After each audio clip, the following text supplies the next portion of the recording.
หมูล่าให้มาแล้วได้ยิงโอ้โหเตะมุมไหลมาโอ้โหแล้วก็เป็นประตูเลยครับสุดท้ายครับดูอีกครั้งครับนี่ครับเนื้อหลอกแล้วเกี่ยวหลบครับทางฝั่งของเจ้าถิ่นครับการท่าเรือเปิดบ้านรับการไปเยือนของแชมป์เก่านะครับห้องเย็นท่าข้ามครับก็วันนี้อยู่กับคุณสุรเดช มาวิมลและผมภูมิเดช เอี่ยมเชยครับสวัสดีครับเกมเริ่มแล้วนะครับโอ้โหมีโอกาสยิงเลยครับจังหวะนี้ได้ยิงเข้าไปเลยครับโอ้โห1-0ครับก่อนที่จะครบ1นาทีครับท่าเรือออกนำไปแล้วครับจากนาธาน อัลนาโดจังหวะนี้ต้องบอกว่าฉวยโอกาสได้ดีครับนี่ครับลูกเตะมุมนะครับเปิดมาโอ้โหลูกนี้ไม่มีใครกบเลยครับยืนอยู่คนเดียวนะครับวางเท้ายิงด้วยซ้ายไม่แรงมากแต่ว่าทิศทางนี่ยอดเยี่ยมเลยครับเข้าไป1-0หมูล่าให้มาแล้วได้ยิงโอ้โหตีเสมอแล้วครับแล้วก็เป็นโรดชัยอีกแล้วครับที่ทำประตูให้กับท่าข้ามครับ1-1ครับโอ้ประตูที่3นะครับกับต้นสังกัดใหม่นะฮะเท่านั้นเองครับดูอีกครั้งครับจากจังหวะคิกอินเปิดผ่านมาหน้าปากประตูบอลหลุดไปถึงเสาไกลนะครับก็นี่ครับวิ่งหนีตัวประกบมาชาร์จจ่อเข้าไปครับรณชัยตีเสมอได้ไวนะครับตรงได้อยู่แล้วด้วยระยะรณชัยยิงเองครับโอ้โหติดเซฟของคณิตศรเตะมุมครับพ้นครับนี่ครับวิ่งมาปั่นด้วยขวานะครับพยายามจะส่งไปเตะมุมไหลมาโอ้โหแล้วก็เป็นประตูเลยครับโอ้โหจังหวะวิ่งมายิงง่ายๆของณัชพลครับท่าข้ามแซงแล้วครับ 2-1 จากลูกเซตอีกแล้วโอ้แต่จังหวะนี้ต้องบอกว่าเกมรับประกบตัวพลาดเลยครับวิ่งมายิงนี่โล่งๆเลยถ่ายครับตรงนี้เนี่ยครับดูครับนี่หนีมาโล่งๆนะครับแหมสุดท้ายนี่ตัวประกบห่างครับพยายามจะสไลด์เข้ามาก็ไม่ทันแล้วครับโอ้ไปพลาดนิดให้กับธีรวัตรโดนบีบออกบอลเร็วโอ้โหแกะมาสวยมากมีพื้นที่ครับตรงนี้สราวุธไหลมาเดียวโอ้โหเซฟเต็มครับ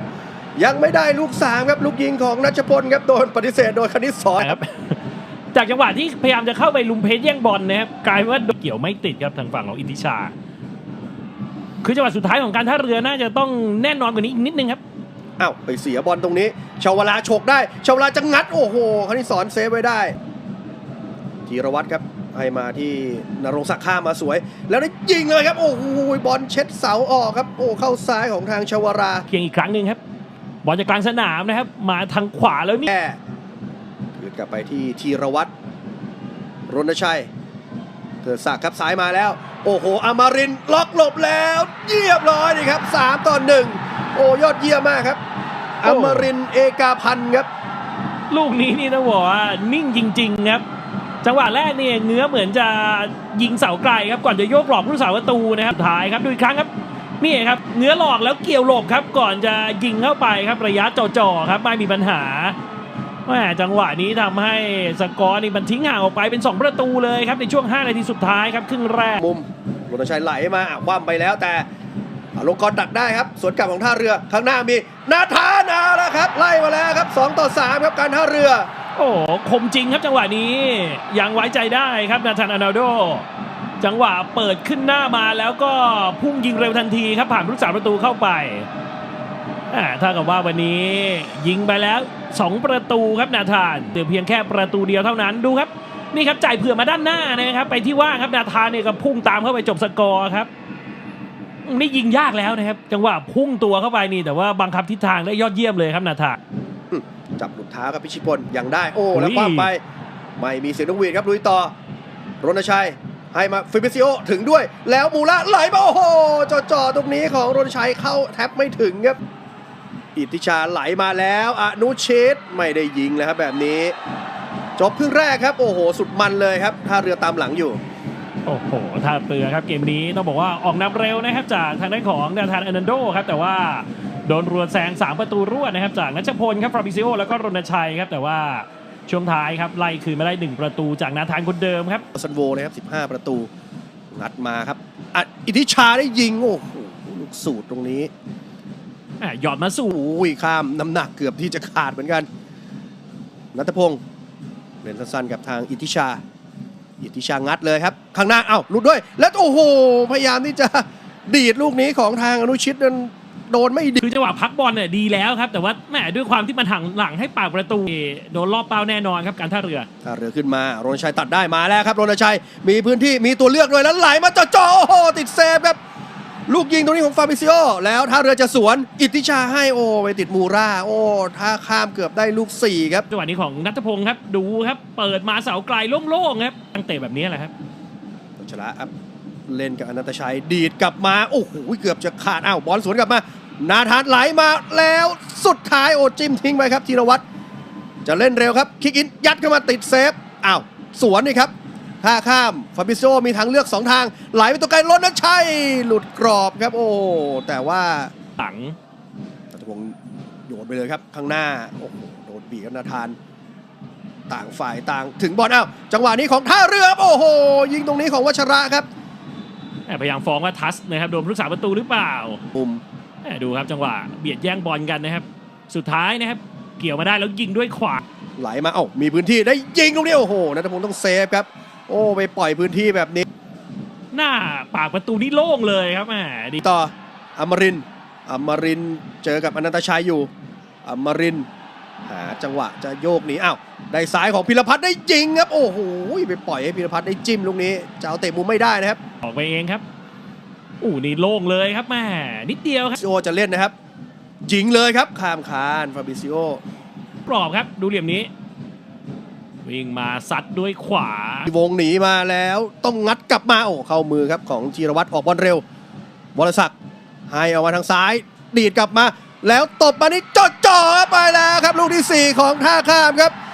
4-2โดยเทิดศักดิ์ จังหวะนี้ต่อบอลกันสวยมากครับเหมือนเทิดศักดิ์จะเสียจังหวะไปแล้วครับจังหวะจิ้มให้ครั้งแรกครับแต่ว่าเขายังตามกลับมายิงได้นะครับได้ประตูหนีห่างออกไปเป็น2ลูกอีกครั้งครับตัดเอาครับห้องเย็นท่าข้ามบุกมานำการท่าเรือห่าง2ประตูอีกรอบหนึ่งเป็น4-2ครับตอนนี้ โอ้สวยมากครับจังหวะสุดท้ายดูต้องงัดแล้วเก็บได้ด้วยครับแม่สุดท้ายโอ้ณัฐพงศ์ออกมาช่วยนะครับอลงกรณ์ให้แล้วคืนกลับมาสายของอลงกรณ์โอ้โหมันบดไปหน่อยครับแล้วนาธานพยายามจะเข้าชาร์จ จังหวะเร็วครับลูกนี้โดนเหลี่ยมไม่ดีนะครับบอลไม่เข้ากรอบแล้วก็ตรงกลางมีฟาบิซิโอมีรณชัยนะครับแล้วก็อีกคนหนึ่งจะเป็นชาวลาโอ้หนีมาดีครับมีพื้นที่ครับรณชัยให้มาชาวลายิงเองโอ้โหลูก5มาเลยครับ5-2ครับท่าข้ามหนีไปแล้วแล้วก็ฉกฉวยโอกาสจากความผิดพลาดลงโทษจนได้ครับจังหวะนี้โดยชวลาศรีอาวุธนะครับยิงประตูที่5ให้กับทีมครับบุกมานำห่างเจ้าถิ่นการท่าเรือออกไปครับดูครับก็บอลมาจากรณชัยนี่แหละครับจับเองเกือบกลางสนามนะครับจ่ายฝากออกมาทางขวาให้ชวลาจับ1จังหวะแล้วก็กดเปลี่ยนเดียวครับผ่านณัฐพงศ์เข้าไปครับมาที่อิทธิชาเบิร์นมาจังหวะนี้โอ้โหจังหวะของสรศักดิ์แล้วประตูโล่งๆครับไปแล้วครับลูกที่6-2ครับอย่างที่เรียนไปนะฮะตั้งแต่เริ่มเล่น power play ครับโอกาสแบบนี้มันเป็นไปได้ครับแล้วก็มีจนได้ครับจังหวะตัดบอลได้แล้วก็ยิงไกลจากแดนตัวเองครับคราวนี้เป็นทางด้านของสราวุธนะประตูที่6มาแล้วครับจุดเริ่มต้นต้องบอกว่ามาจากจังหวะเซฟอันยอดเยี่ยมของธีรวัตรเลยครับทำให้การท่าเรือเนี่ยไม่ได้ประตูครับแล้วก็จังหวะต่อเนื่องบอลของท่าเรืออนันตชัยเวลาจะหมดแล้วครับแล้วก็จบเกมครับที่โกดังสเตเดียมครับห้องเย็นท่าข้ามครับบุกมาชนะการท่าเรือถึงถิ่นครับก็เกมนี้นี่ต้องบอกว่าสนุกสุดมันนะครับในช่วงครึ่งแรกครับแต่ว่ากลับมาในครึ่งหลังนะครับห้องเย็นท่าข้ามได้ประตูทิ้งห่างออกไปนะครับจุดเปลี่ยนของเกมคือประตู 4-2 ครับทำให้การท่าเรือเนี่ยต้องเปิดเกมรุกโดยการเล่นpower play ครับแล้วหลังจากนั้นก็โดนเพิ่มครับสุดท้ายกลายเป็นการท่าเรือนะครับเปิดบ้านพ่ายให้กับห้องเย็นท่าข้ามไป2-6ครับ